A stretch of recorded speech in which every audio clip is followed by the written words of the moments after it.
Hi all! So you are watching the video tutorial from Size Me Sewing, me, Donna, for the Everyday Edit skirt, which is the one that I'm wearing.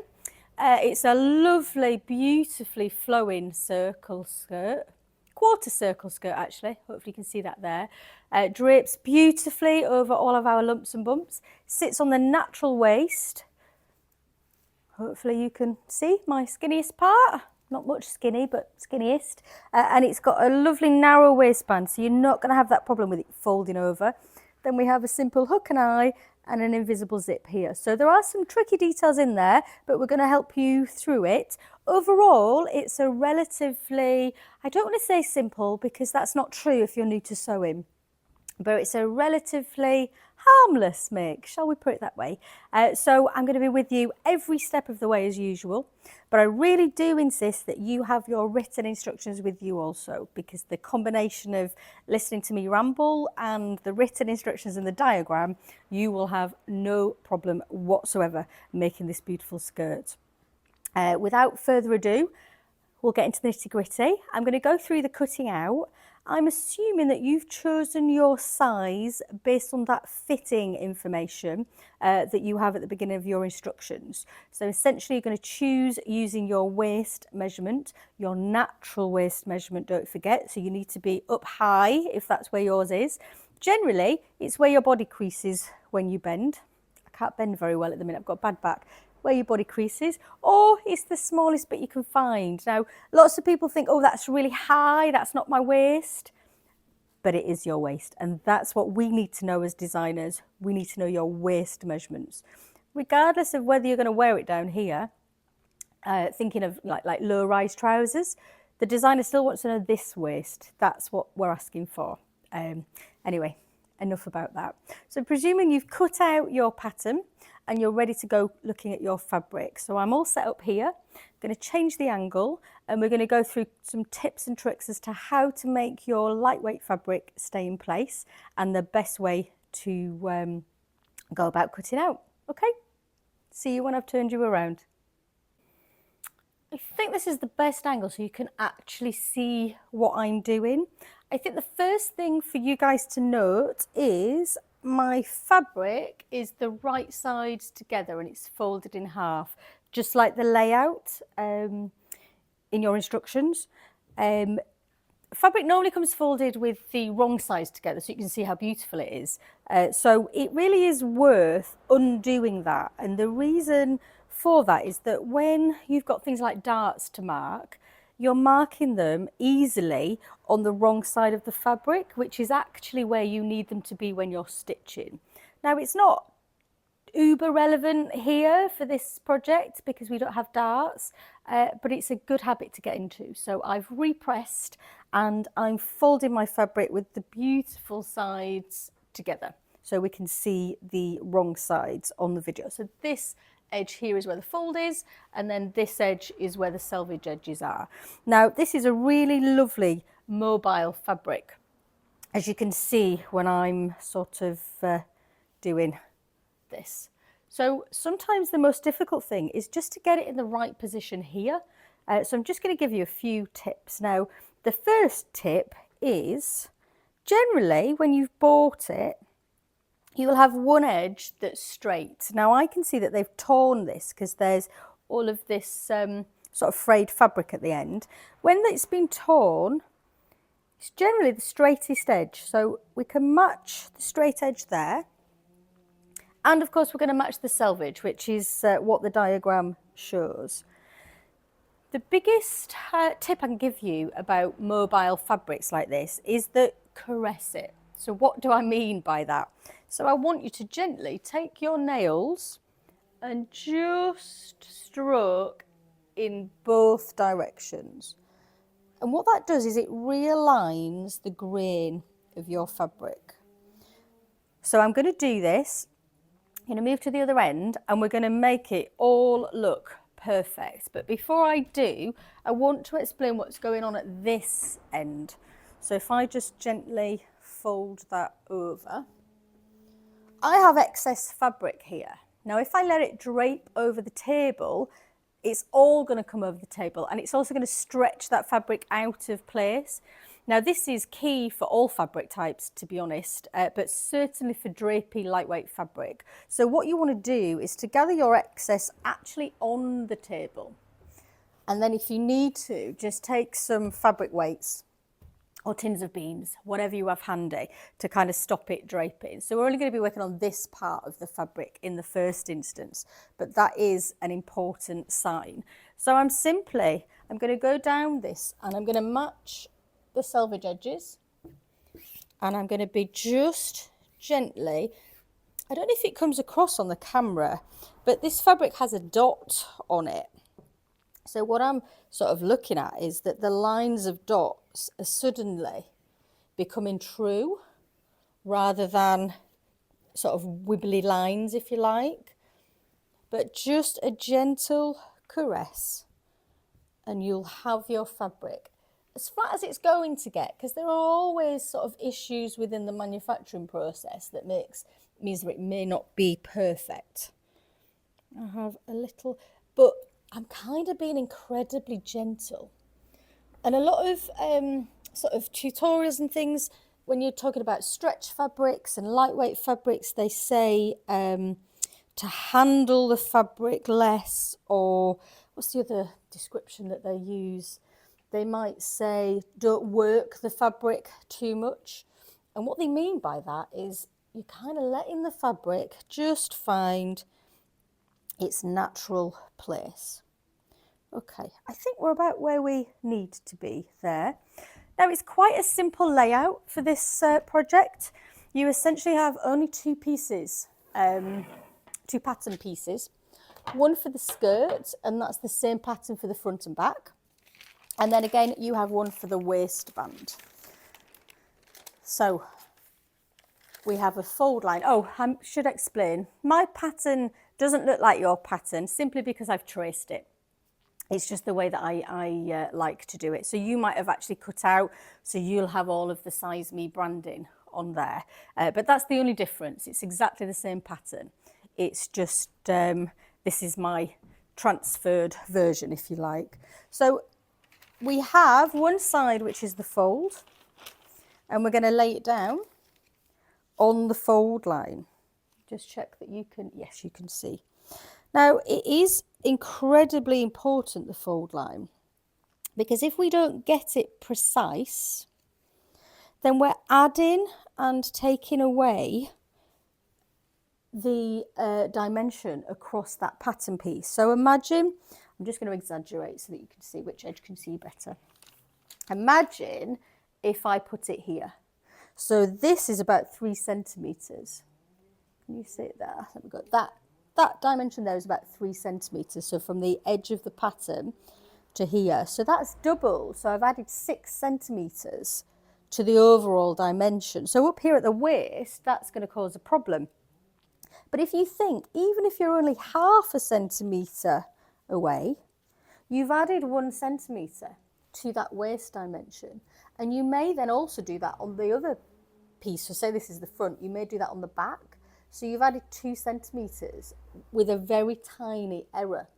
So it's really worth spending your time, and I would suggest pinning down this folded edge first. And whilst you're pinning, I want you to be pushing the fabric down, because sometimes if it's like on a bump, then you can easily pin it in the wrong place. But I want you to push it down so that you can physically see that you are right on that fold.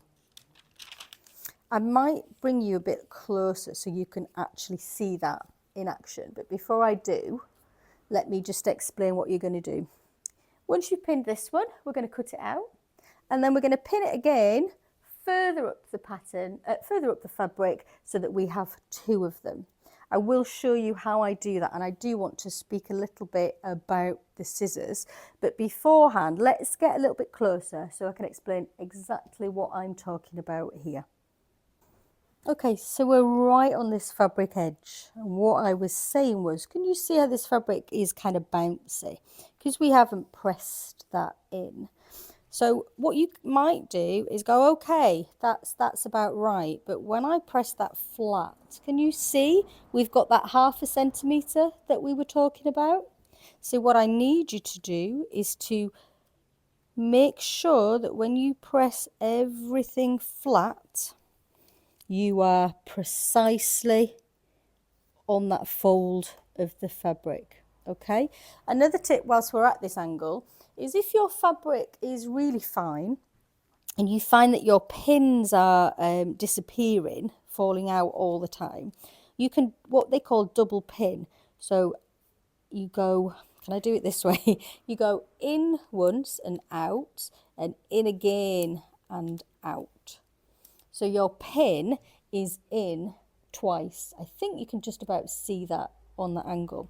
So you go in, out, in, out. So you have to do it quite small, but what you'll find when you're pinning your pattern to it, but equally when you're pinning your fabrics together, that the pins don't fall out as easily. Not guaranteed to never fall out, but they don't fall out easily. Okay, I'm going to pop you back to the other angle so that you can see how I deal with this. And then I have a big tip to show you if your fabric is like uber slippy and slidey. I have a tip to show you how to deal with the interfacing on the waistband. Okay? Okay, so I'm going to pin this. I'll probably speed it up, but at least you can see what I'm doing. But when I've pinned, I'm going to show you some tips on what scissors to use to cut fine fabric and also how to cut it.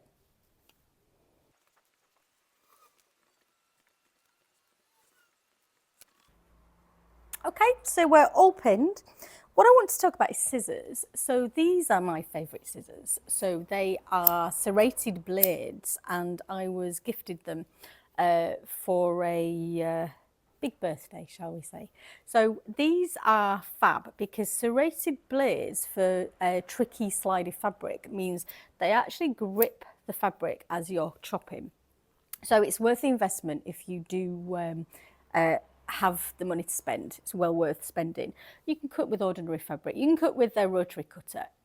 You know, these are not essential, but they are kind of one of my go-to techniques if I'm using extra slidey fabric, which I certainly am today. So I'm going to be using my serrated blades, but the same thing applies. Any fabric scissors should be flat along the bottom and angled up. And what that's for is so that you can keep the fabric as close to the table as possible and not lift it up. As soon as I lift the fabric up, I am moving the lines that I'm trying to cut.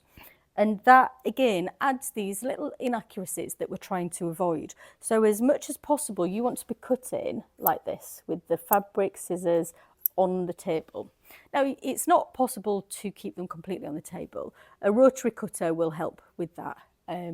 But sometimes rotary cutters can be a bit scary, and sometimes some projects don't lend themselves to it. If there's lots of tight curves and things, it can be as much a problem as it is helpful. So we're going to cut this piece out. Again, we'll probably speed it up, and then I'm going to go ahead and leave you to do yours. So I'm going to cut both my front and back. And then what I'm going to do is I'm going to give you a little tip as to what to do with your interfacing, and it's a tip before you cut it out, okay? So just hang fire with that one, or watch a bit further forward before you decide which way you want to do it. So I'm keeping my fabric scissors as close as possible to the table, and I'm cutting as much of the length of the blade as I feel comfortable. I'm not rushing. I'm not going slow because you're watching me. This is how I would do it. So we're just going to go nice and steady. Now, if like me, you find yourself almost on the wrong side of the fabric to be cutting, I don't want to lift the whole thing up. If you notice, I am lifting up here, but I'm lifting it up after I've cut and not before. It just allows me to get the fabric scissors in.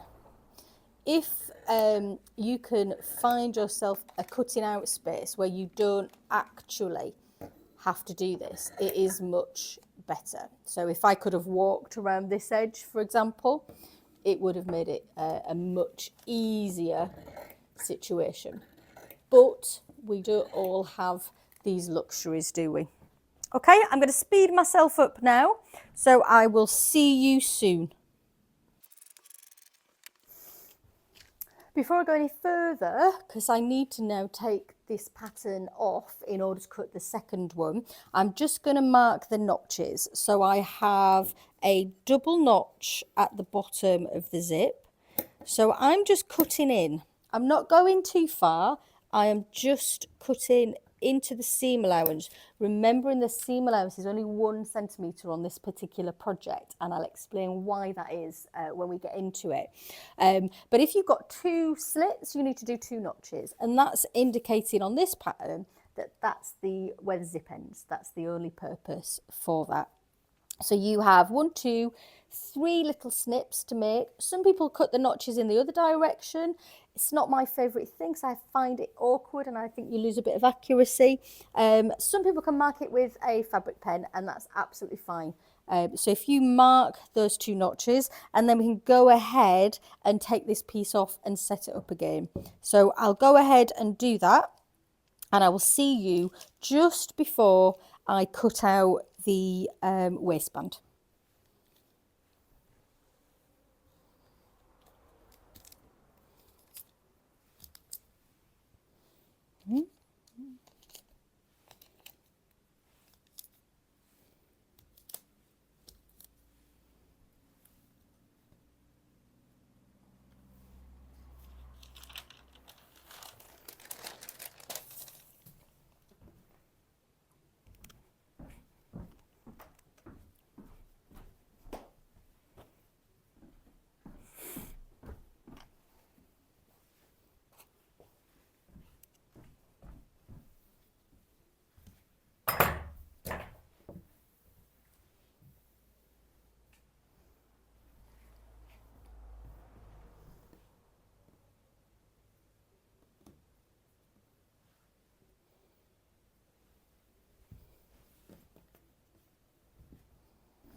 So the next step would be to take your waistband and do exactly the same thing. So we're going to carefully check that we are on the edge of the fabric, and then we're going to pin and cut. Now this waistband is then interfaced at a later point. So you would do exactly the same thing and cut the waistband at the interfacing. But if your fabric is especially fluid and it's causing you problems, sometimes it's difficult to line everything up. So what you can do is use your interfacing to stabilize the fabric before you cut the waistband. So I'm just going to show you that as a technique. So I've essentially got a piece of interfacing that will fit my waistband. I'm going to take you across to the ironing board because there are techniques to interfacing. So I just want to show you that, and we'll interface a section of this fabric, and then we'll come back and we'll cut it out. So what we have here is the fabric has the right sides, beautiful right sides facing the ironing board, and then the wrong side is facing the ceiling. And this is the interfacing that's the right side.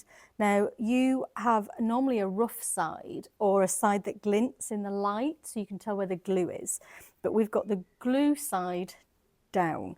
Now before I actually glue it, I'm going to caress our fabric again because the interfacing is going to fix the fabric into that shape because the glue is going to hold it, and we want to make sure that we've held it in the right position. So I'm just, again, gently making that as I want it. I'm checking that I'm on the right sides down. Now, you definitely should be checking that your interfacing has instructions as to how to do it.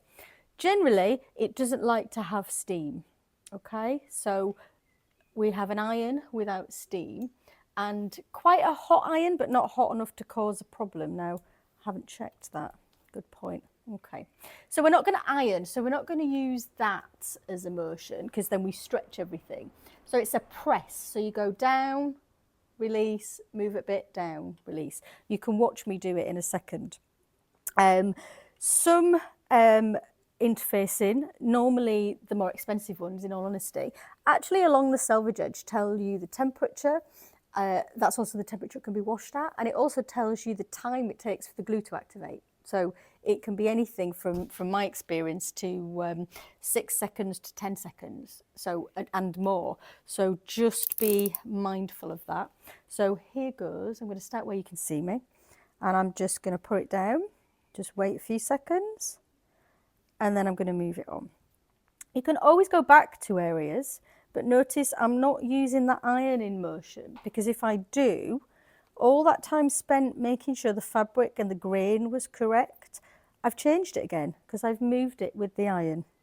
So we're just going to gently go through. Now before I get to the end, I just want to show you, hopefully you can see, that's fixed now.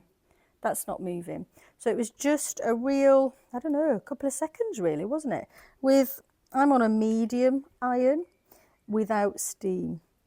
When you start getting steam involved, it kind of ripples everything and you just get a horrible look. So I'm going to finish doing this and then we will cut the waistband out. So I'll be back when we're doing that, when this interfacing is all stuck down. Okay, so my interfacing is all stuck down, sorry, my brain went.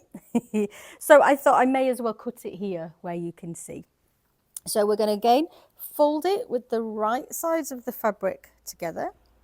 This time we're just going to make sure that when we do fold it, we actually have got the interfacing on the other side. Because if I folded it all the way across, this bit's not interfaced. I hope that makes sense. Let's find the waistband. Oh, start again. I'd forget everything if my head wasn't screwed on. I have to go back for the pins in a second as well. So just checking that the waistband fits, and it does just fit, and I'll get the pins.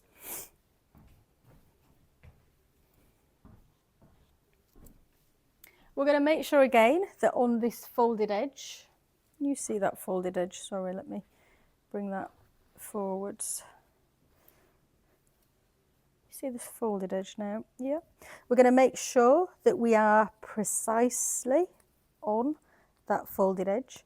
And again, for exactly the same reasons. If this waistband gets bigger, it's not going to fit correctly on the waist. So we're really going to spend some time making sure that these little things, little errors that can so easily creep in to what you're doing and cause you big issues. And sometimes you don't realise that that's the issue, and you kind of go around in a circle because you think, well, I measured my waist, I adjusted the pattern perhaps, I checked everything twice. But if you've just added that little bit here, you're already in a world of pain. So just take your time. And then we're going to cut it out. So this is already interfaced and good to go. So it just helps if you've got slippy, slidey fabric. I mean, some people do this as a matter of course. They would always do it this way round. I guess there's nothing wrong with that. The reason I don't do it every time is because, hopefully you can see, you can waste interfacing. And sometimes I like to have the little scraps of interfacing around because I use them kind of at the back of buttonholes if I need to, and things like that. So it just kind of goes against my Yorkshire heritage, maybe I'm a bit tight. But yeah, you decide exactly what you want to do. So this is our waistband cut out. The waistband also has a construction mark, a little notch, which you can easily miss if you don't pay attention. And it's just on the fold, so we're just going to little snip on either side of that waistband. Again, remembering it's only a little seam allowance, so I've just snipped here and here, right on the halfway point, and that will help us fit that waistband perfectly when we come to that point. So it's time to sew, folks. Are we ready? Okay, so I'm going to get my sewing machine set up and good to go. Just a note when it comes to when it comes to seam finishes, I am not going to go on about seam finishes because, as it describes in your instructions, it is a personal choice. But there are definitely 3 edges that need to be finished in some way. At certain points in this make, and I will highlight them as we go. But what you will see is that suddenly my project is overlocked. That's because I have a overlocker, and that's because that's my choice of seam finish, but I'm not going to insist that you guys do one finish or the other, so hopefully that doesn't cause confusion. The other thing, I will have my instructions next to me because I want to teach as the instructions show us. There's nothing worse than me doing it in a different order and you're trying to follow the instructions. But I do, as I said earlier, suggest that you have yours with you.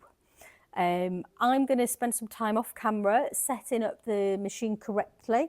So I suggest you do the same thing. I'm going to check I've got the correct needle type. I'm going to check that the tensions are all correct. Now, tension can be a bit of a stressy thing, so please don't be stressed about it. In general, your top thread should be set at a tension of 4. If you have a top loader, then the tension for the bottom thread should be automatically set, so you don't need to stress. If you've got a front loader, then you do the bobbin dangle. Now, if you don't know how to do the bobbin dangle, you will find various tutorials on my YouTube channel and on Instagram as to how to do that. Tension is generally not the problem if you've got a top loader, or if you've set your bobbin tension with the dangle test. Generally it's your needle that you need to change. So think about, this is quite lightweight fabric. I'm going to be thinking for this that I probably want a needle size of 80 or 70.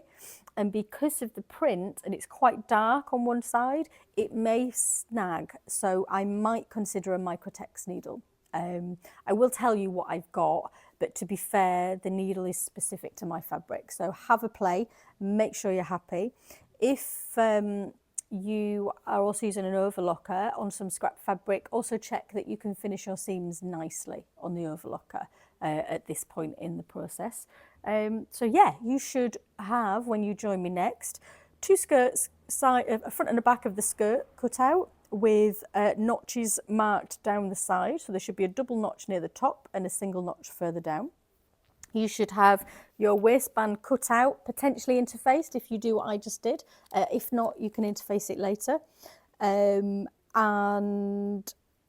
the notches marked, sorry, at the halfway point.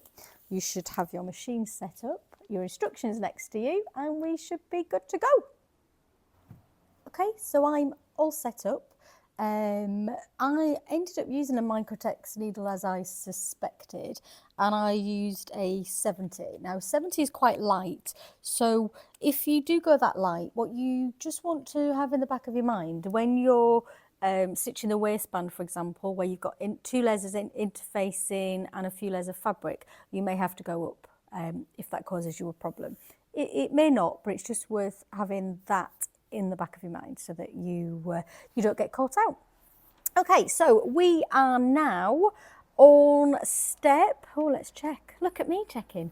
We are now on step 2. All that time we're on step 2. So we're on step 2 and this is about stay stitching. So essentially stay stitching does exactly what it says on the tin. It makes the fabric stay in place. So we are going to stay stitch both of our skirt pieces and we're going to stay stitch them. Let me get the right side of the fabric. We're going to stay stitch them on that curve. So that's the waist curve, so the narrowest part. We're going to do it at a 1 centimetre seam allowance. And what this does is it stops the fabric stretching. So especially for lightweight fabrics or fabrics that are loosely woven, you can easily gain fabric with the fabric kind of the grain opening up, etc. So this is just to keep it exactly where we want it to be. Just whilst we talk about 1 centimetre seam allowance, I just want to explain why for this particular project I've changed from the norm, which is 1.5, and it really is about the choice of zip, essentially.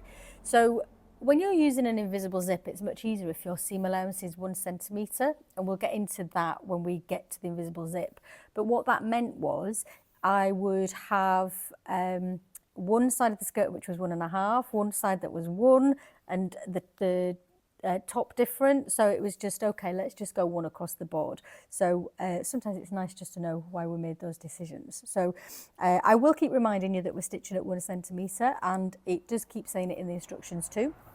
But we're going to first of all stay stitch at this 1 centimetre. Now we are not stitching anything together. We're going through one single layer of fabric, and we're going to do it to both the front and the back. Okay, I'm going to swing you around because it's just a good chance to explain for those of you that don't know where you line your fabric and things up. So I'll bring you around and we can get started. Okay, so I'm not completely sure whether you can read the numbers here, but this one, for example, says 20, which means 2 centimetres. This then is your 1.5, which is your, what I would call your regular 5/8 of an inch. And then there's another one here that says 10. So it's quite close to the edge of the foot. And that's the one we're going to use in throughout. Apart from the hem on this garment, we're going to be using it throughout. I'm going to pop this, the other way so you can see the stitches, because I have a thread that matches completely. So you can see the wrong side, it's just a bit lighter. So I'm going to match the edge of my fabric with the 1 centimetre line. And I'm just simply going to stitch. Now, I'm going to allow this to be a curve because it was cut out as a curve. So we're going to leave it as a curve and we're just going to stitch around. And that is all we're going to do. So I'm just allowing the fabric to be the shape that I cut. I'm gently pushing through. And we're going to do that till we get to the end. Now I do keep stopping because I want this fabric to be at 90 degrees, so coming out here. I don't want it exaggerated here or there, because when it's a lightweight fabric, that's when you kind of stitch in problems. So I will keep stopping and just checking that every part of the garment on that side is kind of keeping up with the movement through the machine. I hope that makes sense. Now I'm going to do this to both of my skirt pieces. I suggest you do the same, and then I will meet you when we're pinning the side seam. So what I have here is the two skirt pieces. The one underneath is the right side of the fabric is facing the ceiling, and then the one on top, the right side of the fabric is facing that. So this is the wrong side of that piece facing the ceiling. So essentially we've got right sides together. Okay, so this is the waistband that we've just stay stitched, and this is the hemline. I've roughed it up in the middle just so that we can get it all on camera. What I've done, so we're looking at step 3 and 4 almost together really, because it just makes sense sometimes to combine steps when you're actually doing it. So I've matched with a pin. I've put a pin at the top where the waistband matches. I've put a pin where the double notch is. I've put a pin where the single notch is, and I've made the fabric match at the bottom. And I've done exactly the same on the other side. Now sometimes this takes a bit of negotiating with lightweight fabric. So now that you've got those pins in place, you have to trust your instincts that you cut correctly. So I'm just going to gently manipulate the fabric so that I can pin between those notches that and other pins that I've put in, so that we are pinned all the way down on the left hand side as you're looking at it. So on the left hand side we're going to pin all the way down to the bottom, and that is going to be the first seam line that we stitch. So I'm just having to negotiate bits of the fabric, and that's because my fabric is very fluid. Yours may not be as fluid, but it might be as fluid. So I think it's important that I show you the reality of working with these lightweight fabrics. What I want to say about them is, what you've got to remember is you are in charge. Now, that sounds easy, doesn't it? It's not so easy, but you are in charge, and you have to make that fabric do what you want it to do. And that goes for any fabric really, but especially lightweight fabrics, because they do have a mind of their own. Think about teenagers, just deal with them in the same way. So on the left hand side I've pinned all the way down, and on the right hand side I'm just going to pin from the double notch down. So I'm going to come around and do that, and that's because above that double notch is where we're going to insert the zip. So we're just going to go from the double notch down, doing exactly the same process, just making sure you're in charge of the fabric and it does what you want it to do. Now we're doing the left and right hand sides, as I keep saying. That's the left hand side as you look at it. That's going to be stitched all the way down. But if you get them the wrong way around, it really isn't the end of the world, because this skirt is exactly the same on the front and back panel. So if you find that the zip isn't on the right side for you, maybe you're left-handed and you prefer it to be on the other side, that's absolutely fine. You can either switch it now, so you'd be pinning all the way down on the left, all the way down on the right, or you can just simply, when you've finished, twist the skirt round so the front is the back. It really won't make a difference. The only way it would make a difference is if you've chosen a particular element on the pattern of the fabric that you want to be on the front. But yeah, so don't get too stressed out. It's one of those things that really just kind of play with my brain sometimes. So I think, oh, do I pin and stitch the left hand side if I want the zip on the right hand side? And I really kind of get my brain in a bit of a fuzz. I don't know why left and right really kind of stress me sometimes, but yes, don't stress, because this skirt can just swizz around and it's no problem.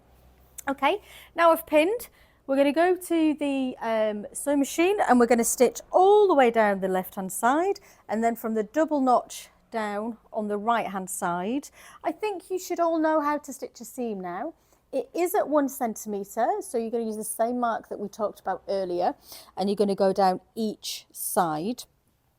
Then I'll meet you at the ironing board, because it's worth a nice refresh, isn't it, as to how to press a seam open. So we'll do that. So remember, we're doing 2 steps in one here. Just because we've got the fabric laid out flat, it makes life a little bit easier. Okay? think we're having a point at the ironing board in a minute. See you there. Okay, so this is the seam that you stitched on the left-hand side. So that's from the waistband down to the hem here. So what we're going to do is just a recap on how to press a seam open. Now we're only doing it on the left-hand side, so the full stitch line that we did, because on the other side we're going to finish the seams before we do anything else and insert the zip. So we're just focusing on this one for now. So you can see how it's all stuck up. We're going to simply press everything to one side, left or right, doesn't matter. Then press it in the opposite direction. Just being careful we don't kind of catch any pleats. And when we've done that, it's at that point that we open up. If you go straight in with the opening up, it's just not crisp. So we're going to open up. It's a little bit more difficult when you've only got a 1 centimetre seam allowance to do this. But once you've opened it up, you're going to follow along with the iron. And then I'm going to show you what a difference that makes to the other side of your fabric. It's always worth turning it over anyway and giving it a press from the other side. But let me just show you this close up to the camera. I'm hoping, you'll agree that that is a lovely, you can't even see it, a lovely crisp pressed seam. So it's really worth spending that time on that. Now I'm going to go and finish the seams on the side that we're inputting the zip, and then it's time for the zip, guys. So don't panic. I'm going to be with you all the way, but we need to be back at the machine. You need your regular zipper foot and your invisible zipper foot and the zip itself, and we'll get going. Okay? See you in a minute. Before we get into it, I want to just explain the differences with the feet. So this is a regular zipper foot, so it has one big toe. And we're going to stitch with this first, and what that does is it allows us to get rid of all of the pins, and it makes using the invisible zipper foot much easier. Okay, so we're going to use this one first, then we're going to use the invisible zip. So can you see those ridges? What I like about this foot, and it wasn't an expensive one, it's got very deep grooves. Hopefully you can see there. They're not little blips, they're proper grooves. And that is what we need, is the proper grooves, because that makes it just much easier to stitch. So they're the two feet that I'm going to mention. So we've got a regular zipper foot that we're going to use first, and then we have an invisible zip. Now the first thing that we're going to do is we're going to pin the zip to the skirt. So let me find, here we go, the opening. Now it can be tricky because it's sometimes a bit counterintuitive with an invisible zip. Let me just put this the right way around. So just bear with, and just we're going to work through these things one step at a time. That is, if I can turn it the right way around. Oof, there we go. Don't know why that was such a big struggle. Pop it on the table and then it's not everywhere. So I have a zip here. It's actually probably much longer than what we need, but it's just the one that I had. So what it should look like, an invisible zip, is that from the front, so the one that's got the tab, you actually can't see any of the teeth. The teeth are all on the back. So if your zip doesn't look like this, you've probably just got a regular zip. So this is the one that we're looking for, okay? We're going to match these bits, which is the top of the tape, with the top of the waistband, so the raw edge at the top. I think it's easier if I pin the first one and then hold it up to the camera to show you, okay? But the important bit is that we're going to go right sides facing.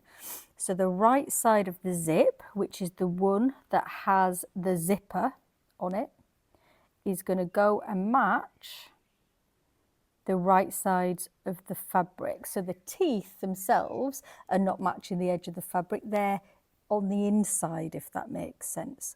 I've also matched the top of that zipper tape with the raw edge at the waist, and I'm just gently pinning down one edge until I get to the opening that we left, so the start of or the end of the opening, whichever way round you want to think about it.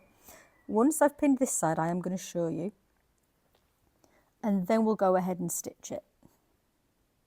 So first we're going to stitch it with the regular zipper foot, like I say, because that allows us to get rid of the pins that I'm putting in now, and it allows us to be able to concentrate and focus on the job in hand. Okay, I think this is the last pin. Yep, so let me show you what I've done.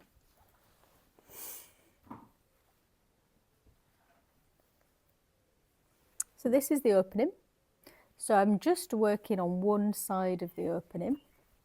So if I put it like this, so that's the opening. On the right sides of the fabric, I have pinned the zip. So I've matched at the top here and I've matched down the side. And if I go closer, you can see that the actual teeth are inside. So they're on this edge, not this edge, okay? So I've pinned it all the way down until we've got to the gap. Now let me show you what's happening here at the bottom. So this is the wrong side. It's quite difficult actually to show you this. Let me get you in the right angle. So can you see the seam below here? So this is at the point where the seam splits. So if I take the last pin out, there. So I'm just focusing in here. Now when I lay it on the machine, it will make much more sense to you. So I'm going to bring you round to the other angle. But what I'm trying to illustrate is that you're not attaching anything to this side. You're just attaching it to this teeny tiny seam that goes below. Okay, I'll bring you round and I promise it will make much more sense.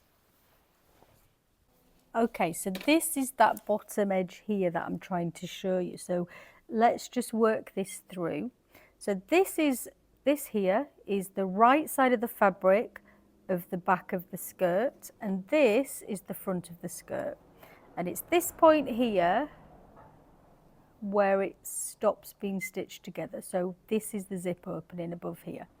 We're going to move this seam allowance out of the way so that we can just see the seam allowance, just see the seam allowance here. And that's the bit that we want to stitch to. So we're making sure all of this seam allowance is out of the way and we don't catch anything else. So let me just pop a pin. Sorry, I'll have to lift it up to put a pin in. Sorry about that, my pin didn't want to go in. So I've only pinned the zip to the seam allowance underneath. So we're going to be very careful that we don't stitch anything to this fabric, so the fabric on the top, either the actual skirt or the seam allowance here, okay? We're going to put on our zipper foot. So again, this is the regular zipper foot. So we're going to make sure the big toe is alongside this zip, these teeth, sorry. And we're just going to simply stitch all the way down. So I'm going to pull the pins out as I go. I'm going to do a back stitch as normal.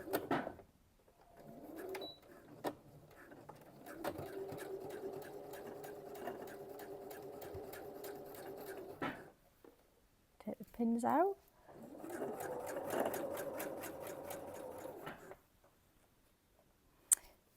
Sorry, there's just a bit of thread caught. Thought it looked a bit odd.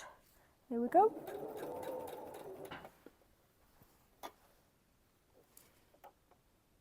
There we go. That looks more normal. Sorry about that. So all we're doing is stitching nice and gently with a regular zipper foot.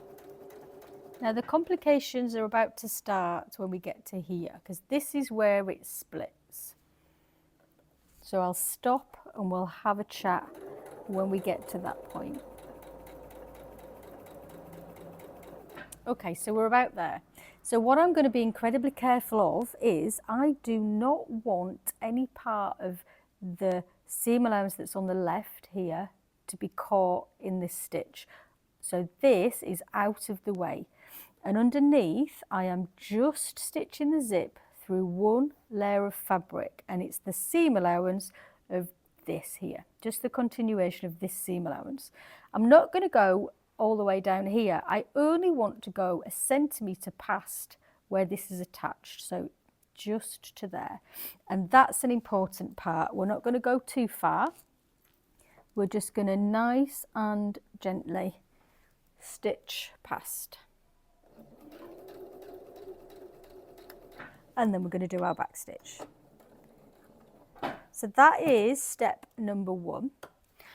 We're going to take that off. And then we're going to go back to the beginning and we're going to put our zipper foot on. Invisible zipper foot, sorry. Now, some people press the teeth and all these other things in order to make this an easier process. But actually, I think that can be quite dangerous because generally nowadays these are plastic. So if you get anything stitched over the plastic, then you're going to cause yourself a problem and it might melt. So what we're going to do is just do it normal. So I'm going to put this in the groove that's on this left-hand side. Now the starting point can be tricky, but you're just going to make sure it goes in the groove. Once it's in the groove, once we've started, it should be very easy because the foot is doing the work. Can you see it's gently pushing this zip over? And the foot is doing that. We've got no part to play. So the foot is just nicely moving that out of the way and we're stitching close to those teeth. We're going to do this all the way down until we can get to the part where we stopped before with the regular zip. So nice and steady. I suppose it's worth noting, I'm not doing this slowly because you're watching. This is the speed at which I would do this, simply because if you go fast, there's a tendency that you're going to go wrong.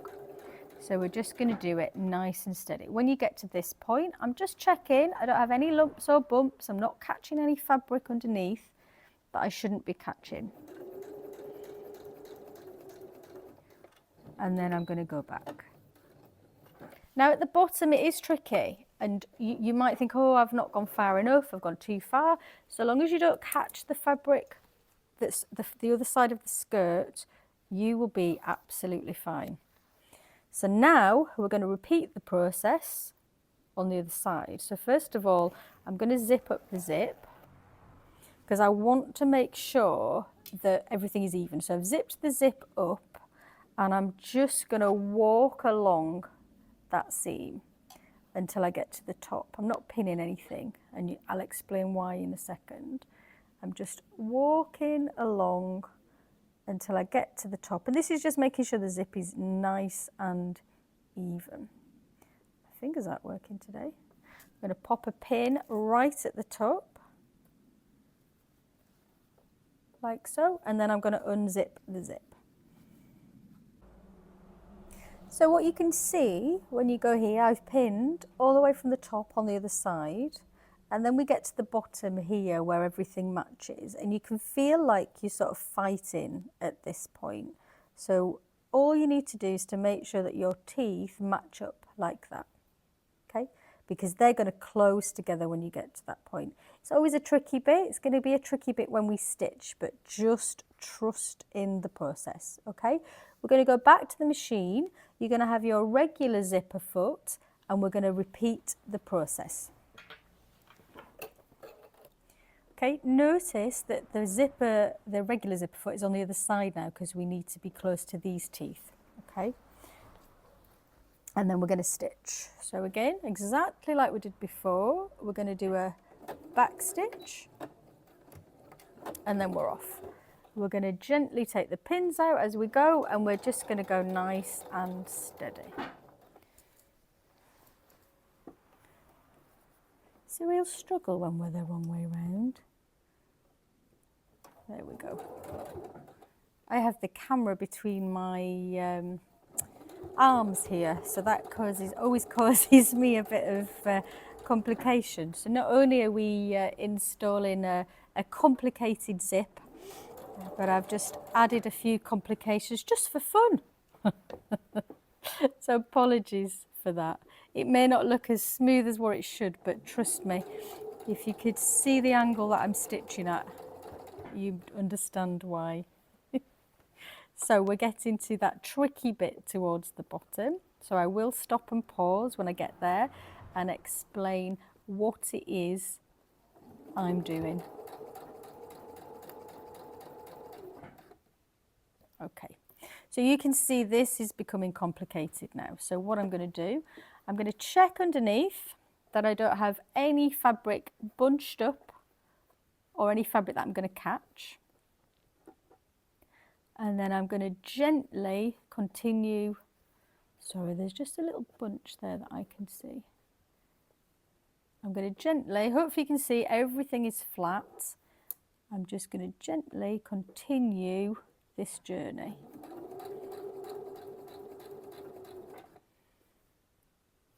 I'm going to put my needle in because I just feel like I just need to move this zip a little bit. There we go. And then I can continue.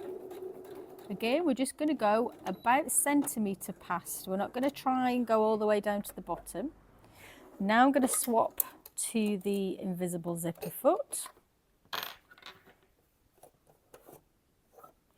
And we're going to do exactly the same as we did the last time. But we're going to use the other groove because we need to, again, be close. Sorry. We need the needle to be close to the teeth. So I'm putting the zip in the right hand groove as you look at it. So we're going to go forwards and backwards. Check that we're in the groove, and I think we are. And then we're going to let the foot do its job. I'm really not involved in this process. The foot is doing it all for us.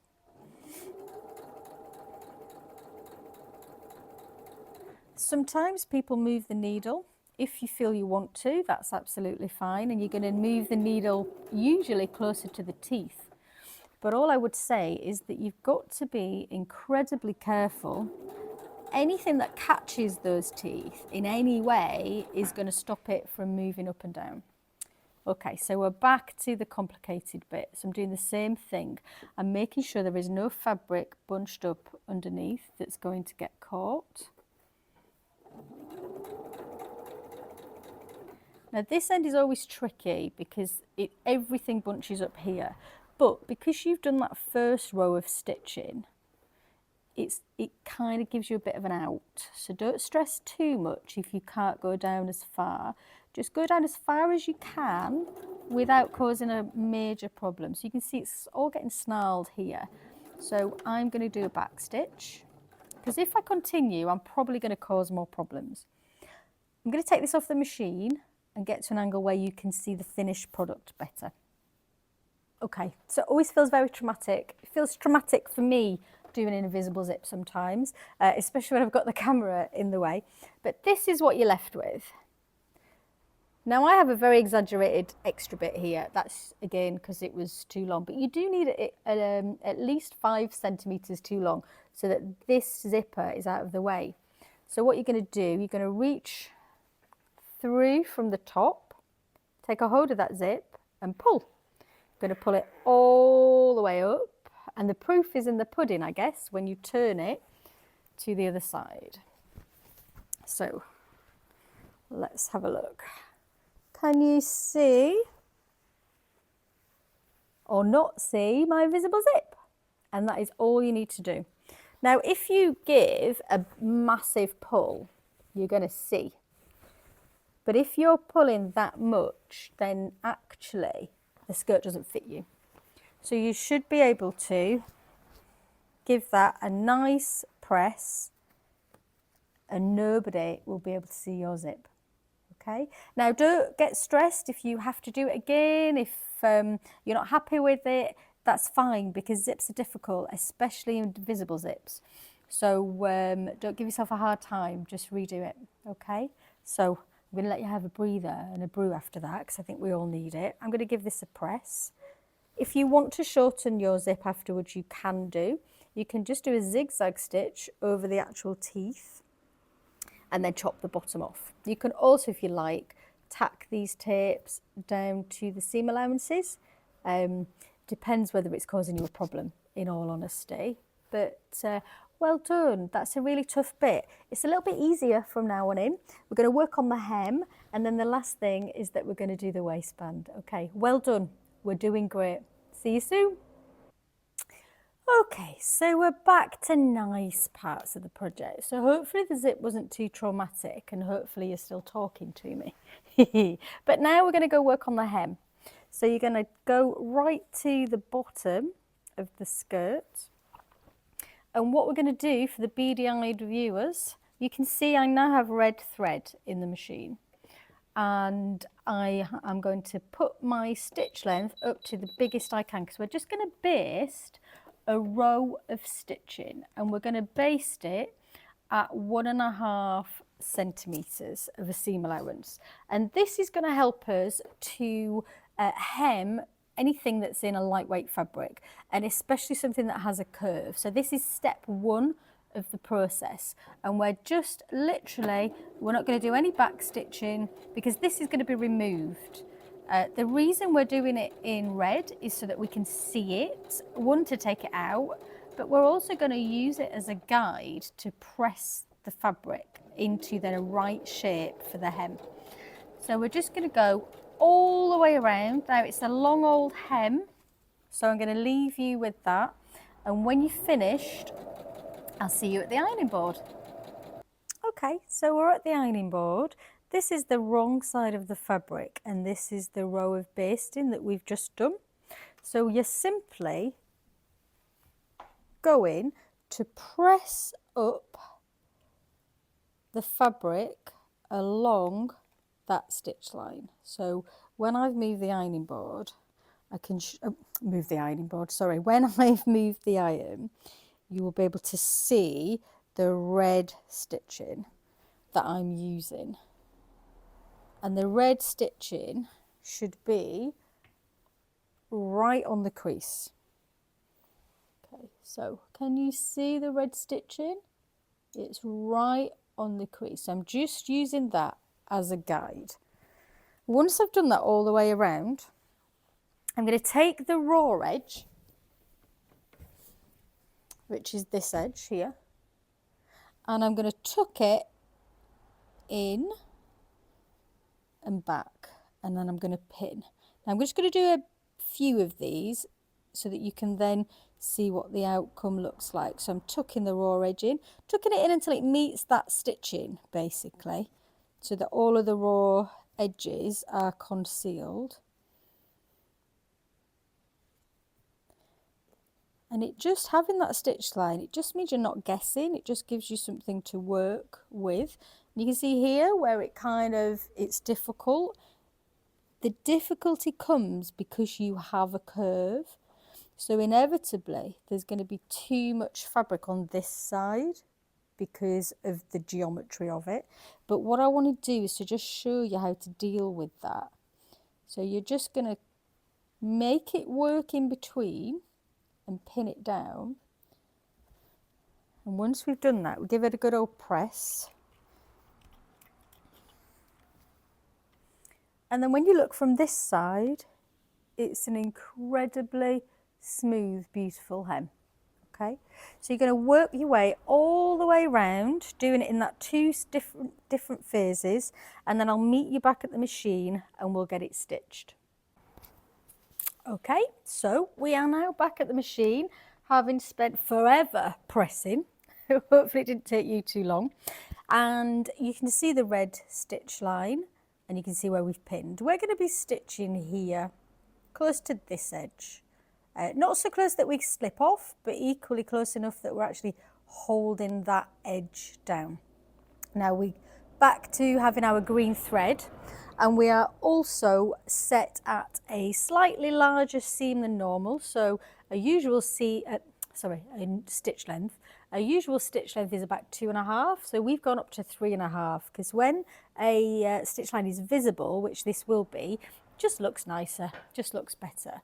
So we're going to gently take the pins out and we're going to nicely stitch along this edge all the way around. Once we've done that, we can actually take the red basting stitch out, give it a good press, and our hem is complete. So we're just nice and gently making sure that we're catching this edge all the way around. Now it's going to take some time, as these things do, but when you've done this and you've pressed it, we need to take a hold of the waistband, and the first thing that we need to do is to finish one of the long edges. Now I'm going to overlock mine. You do whatever seam finish works for you, like we said right at the beginning.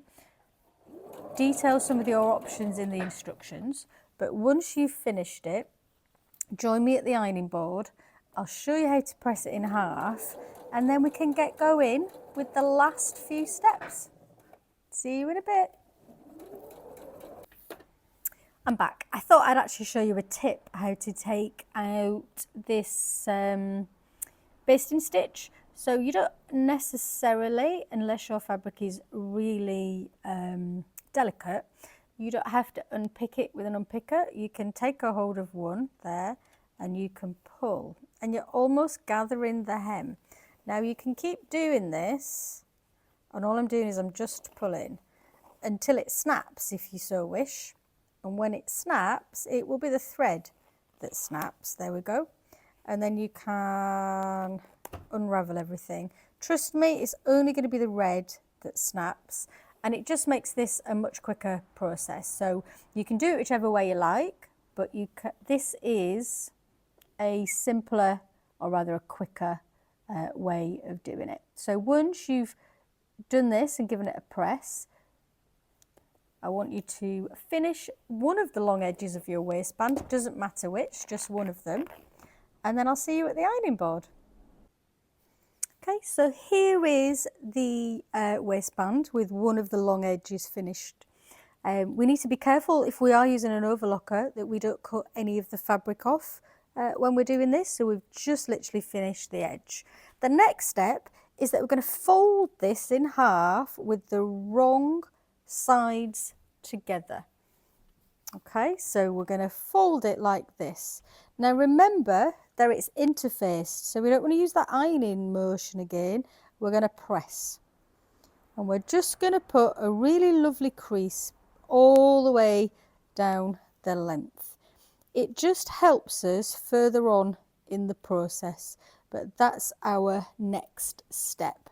Once you've done this, you need your waistband along with this skirt so far at the sewing machine with your pins.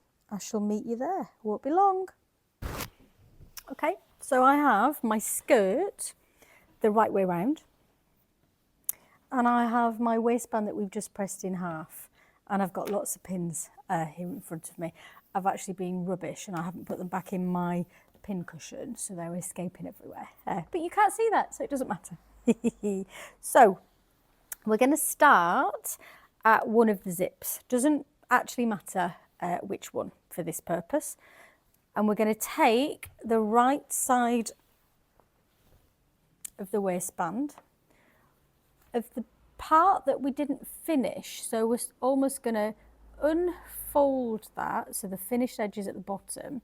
The right side is facing me, and the right side of the skirt comes together. So let me put a pin in there,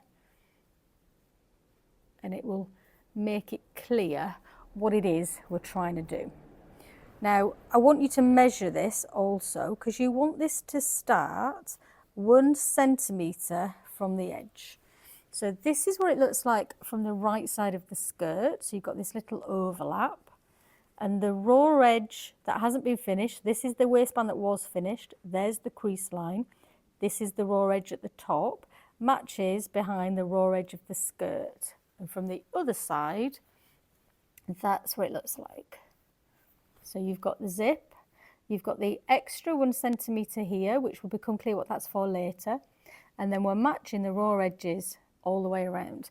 Now first, before we start going all the way around, you should at the halfway point of your waistband have a little notch. And that little notch will correspond to the side seam. So you find the side seam and that notch, and we're going to pin them so that they match. Again, matching those raw edges at the top, like so. And then we're going to bring the waistband all the way around to the other side of the zip and do the same thing. So we're going to have a centimetre overlap, just like we have on the other zip. I'm going to overlap here by 1 centimetre. We're going to match the raw edges at the top and we're going to pin. Once we've got those 3 pins in place, if I hold up between there, I'm holding the side seam and one of the zips, and you see the waistband flopping about and the skirt. You basically need to make those things match, okay? That is the next step. And that is why we did the stay stitching, you remember, way back when? And that was so that this doesn't become too difficult. Now you are joining a curve to a straight, so that does bring some difficulties. And if you find it really difficult, then do it in halves. And what I mean by that, I'll hold it up in 1 second so that I can explain. If you do it in halves, you take the halfway point of the skirt, that's the one at the back, sorry, the halfway point of the waistband that you can see here, and the halfway point of this bit. And by halfway, I mean between this point and that point. And then you match them, making sort of the extra the same on either side. So you're sort of spreading what you think is a problem either way, like so. So I put a pin in the middle, and then I'm going to do the same here between that pin I've just put in and this pin. And before you know it, the problem that you thought you had, i.e. the curve and the straight, is disappeared. So you can go pintastic with this. You will never hear me on any of my tutorials or in any of my socials say that you've used too many pins, because I don't believe that you can use too many pins. Pins are the only thing that is stopping it moving. Obviously, the more experience that you get, the less pins you might need. Some people don't use any pins, but do you know what? I still use pins. However experienced I am, I think I will always use pins, because without them, especially with lightweight fabric, you are starting to let the fabric dictate. And remember right at the beginning, we said that you're in charge. So I think pins are a very useful tool to ensuring that you do remain in charge. Now, when we've pinned this all on, so just to reiterate, you're only going to be stitching, so you should only be pinning through the waistband, 1 layer of it, and the skirt, so 1 layer. So there's only 2 bits of fabric that you're pinning together. I'm going to hold this up in a second so you can see how it's finished, and then you're going to stitch all the way around using a 1 centimetre seam allowance. So you've got the raw edge, sorry, the finished edge that you finished at the bottom. See my overlocking? You can see where it's trying to fold up. That's the iron, the pressed fold, sorry, that we did. And then all the raw edges are matching at the top. And if I just zip the zip up, you can see that that's happened all the way around the skirt. And we've got those little overhangs, 1 centimetre each side of the zip. Okay, I'm going to let you stitch that, and then I will meet you at the ironing board, as ever. Just remembered, stitch length back to the 2.5, because when we were just using it, we were using 3.5, weren't we, for our hems. So yes, well remembered. See you in a minute. Okay, so the next step, we're going to trim this seam that we've just stitched here. We're going to trim it by half. So we're just simply, sorry, let's get rid of my overlocking thread because I think that's confusing. Okay, so here's the line that we've just stitched. We're going to trim this seam allowance by half all the way around. And when we've done this, we're going to press what's remaining of that seam allowance up towards the waistband.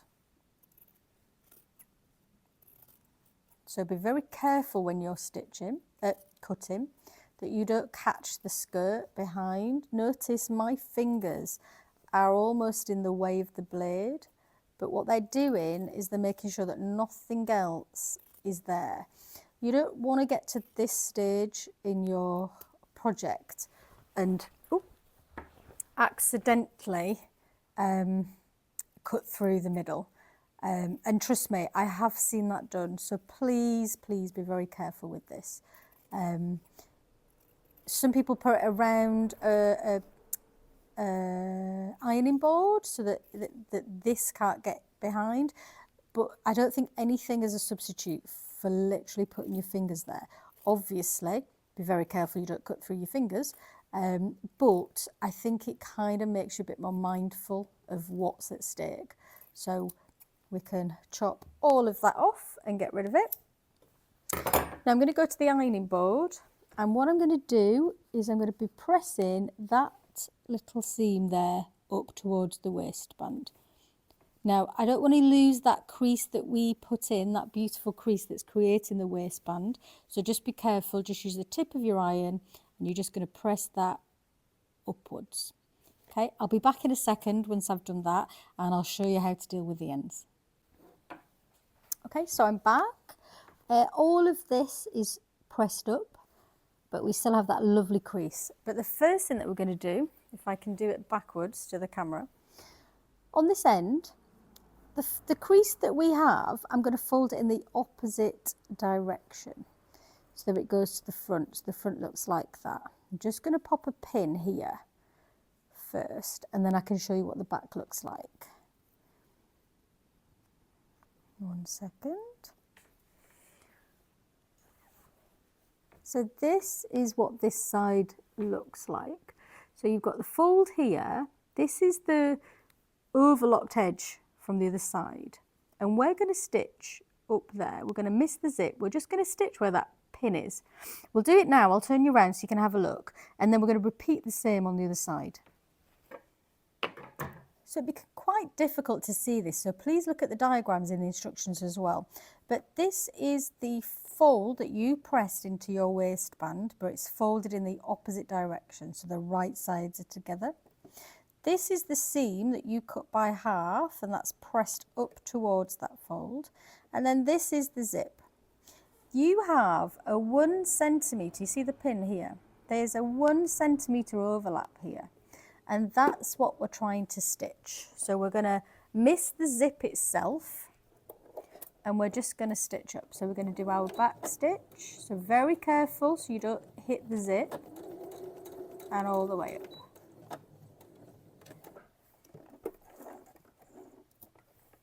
Okay, so it's upside down, but that's the angle. Sorry, let me just get in the light for you. There you go. So that's the angle that you were looking at. If I turn it the right way round so it makes sense as a skirt, we're then just going to get rid of that bit. And then we can eventually fold this over. We can tuck all those raw edges under. Just get something to push that out. A pin's a good idea to push things out like this. So it's a really lovely sharp corner. There we go. And that is what we're going to end up with. Let me just bring my fingers out of the way. There we go. So that is how beautiful this corner is going to look. So all of the raw edges are going to be tucked up inside. From the other side, that's what we're going to look like. So we're going to repeat that on the other side, and then we have one last row of stitching, and then if any of these stay stitching stitches are visible, we can take those out. But first of all, you finish off the other corner. Sorry, get you in focus. And then I'll show you how to stitch in the ditch. We are so close to the finish line now. What I want to show you is the last bit, how we're going to pin. So we have these beautifully folding over waistbands, but they're not attached here. So what we're going to do is we're going to flip it the other way around so we can see the right sides of the skirt. Yep, like so. With our fingers at the back, I'm just checking that that seam that we pressed up is still up.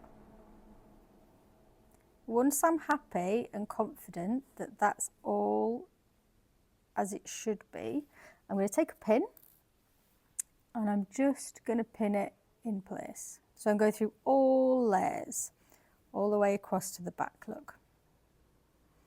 And I'm just going to work my way around that waistband, constantly checking that that seam that we pressed up is still up inside the waistband, and then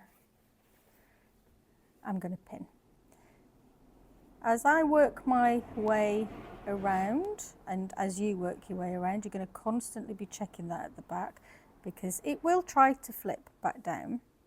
What you will also probably notice, as I said in the just a couple of minutes ago, is that in some places you'll be able to see your stay stitching, and that's fine. If it's a really close match to the fabric, oh, sorry, I lost you there.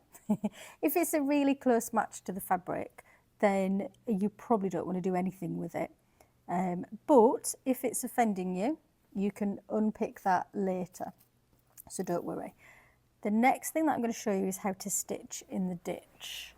Now, stitching in the ditch is basically, if I get a pin, let me show you. We're basically going to stitch through all these layers that we're pinning, and we're going to stitch there, right on that fold, that seam line, so that hopefully the stitches will just disappear into that seam. Now you can get various feet, specialist feet that help you to do that. I'm going to show you without, because you may not have one, but it's just about accurate sewing. But equally, it's about not beating yourself up if it isn't perfect, because do you know what? Nobody's going to notice this, so just give yourself a break. So I'm going to continue this pinning, and then I'll meet you back at the sewing machine. All right, see you in a bit. Okay, so I'm all pinned. I've set my machine to a stitch length of 3.5. The first thing I'm going to do is put my needle down by turning the flywheel, and I'm making sure that I am right on top of that seam. And I'm going to do a quick back stitch.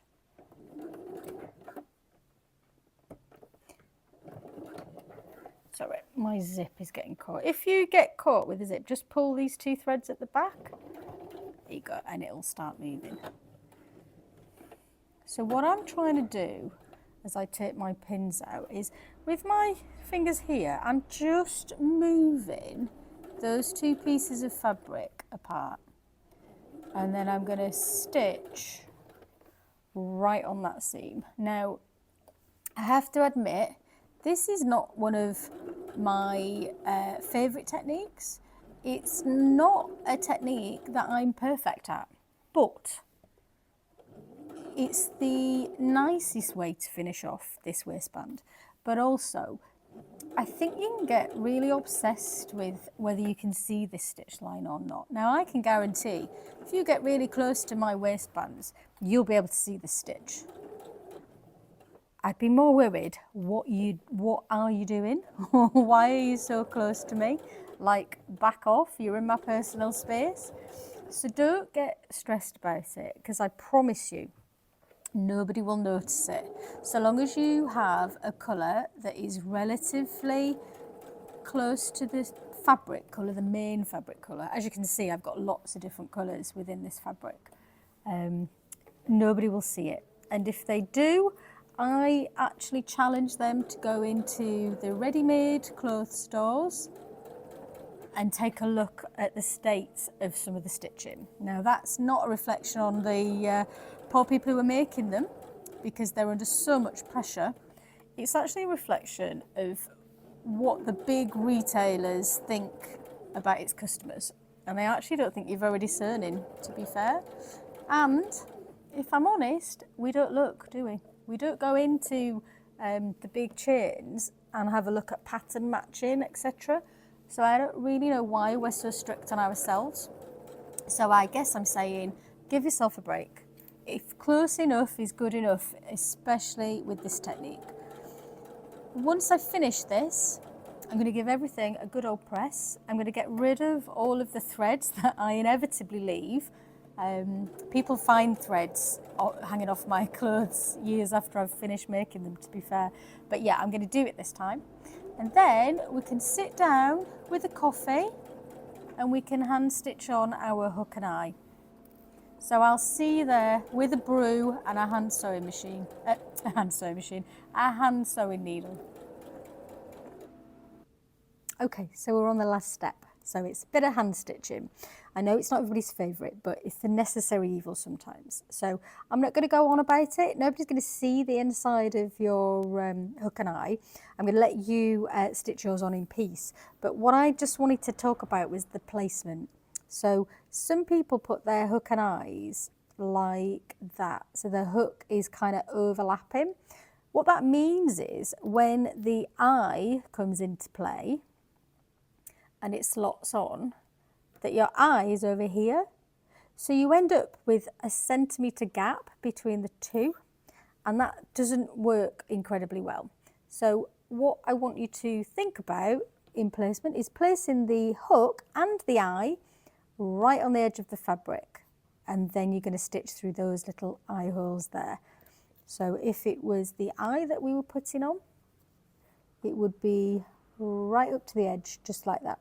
The other thing to note is that make sure they match. So if you go halfway across down the waistband, do the same on the other half, otherwise they won't hook together properly. So I'm going to leave you to hand sew that on, and then I will see you for the ta-da moment. Can't wait. See you soon. Are you ready? I have to say I am loving this, and the sun's out, so I thought I'd come and do this in the garden. I think Pancake the cat is helping us model this one, but this is my ta-da moment of my essential edit skirt. Okay, so better not step on the cat. It's so fluid, so lovely. I can do a bit of a tuck. Not the greatest one in this weather, but hopefully you can see that it just skims nicely over everything. And this is truly slippy slidey fabric, so I absolutely love it. I hope you love yours just as much as I love mine. Remember, give us a comment below, tell us if you enjoyed the tutorial, tell us if you love your skirt, share all your pictures on social media. I absolutely love seeing what you all achieve. I love seeing the different fabrics that you use, the different way you style it. I mean, for me, I will wear this all seasons, which is why I called it the Essential Edit. So there's a whole collection that I'm working through at the moment, which are really kind of wardrobe workhorses that work in all seasons. I'd wear this with big chunky tights, big boots, big slobby jumper in the winter and the autumn. In the summer, I'm going to have my vest tops on and my sandals. I absolutely love it. I hope you do too. And happy sewing. Mwah. See you next time. Bye.